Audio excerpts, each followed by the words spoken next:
آپ جانتے ہیں بچوں کہ حضرت آدم علیہ السلام کون تھے؟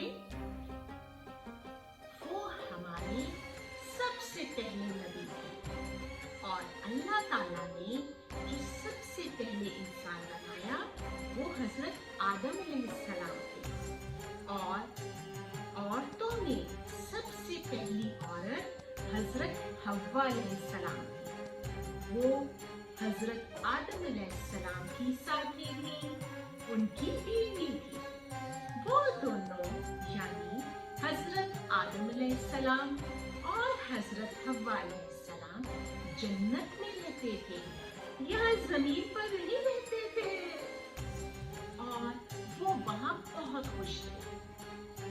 اللہ تعالیٰ نے انہیں اجازت دی ہوئی تھی کہ وہ جنت میں جہاں چاہیں جا سکتے ہیں، جو چاہے کھا سکتے ہیں، اور ایک چیز کی بس انہیں اجازت نہیں تھی اور وہ تھا ایک درخت۔ اس کے پاس جانے کو، اس کا پھل کھانے کو اللہ تعالیٰ نے منع فرمایا۔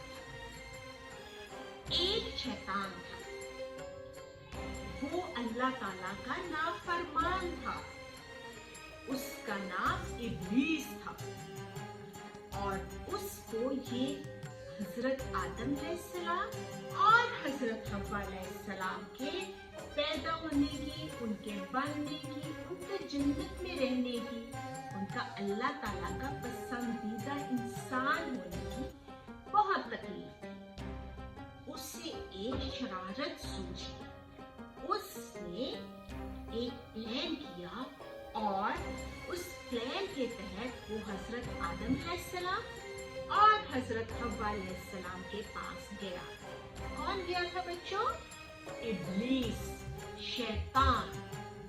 اس نے انہیں کہا کہ وہ درخت جس کے پاس جانے کو اور جس کا پھل کھانے کو اللہ تعالیٰ نے منع کیا ہے، اس کا پھل کھاؤ، وہ پھل بہت مزے کا ہے۔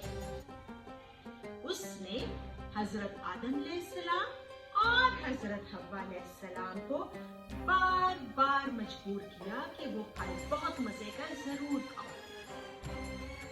وہ دونوں یعنی حضرت آدم علیہ السلام اور حضرت حوا علیہ السلام اس درخت کے پاس چلے گئے اور تھوڑا سا پھل کو چکھا۔ جیسا کہ انہوں نے پھل کو چکھا تو اللہ تعالیٰ ناراض ہو گئے، اور پھر انہیں جب اپنی غلطی کا احساس ہوا یعنی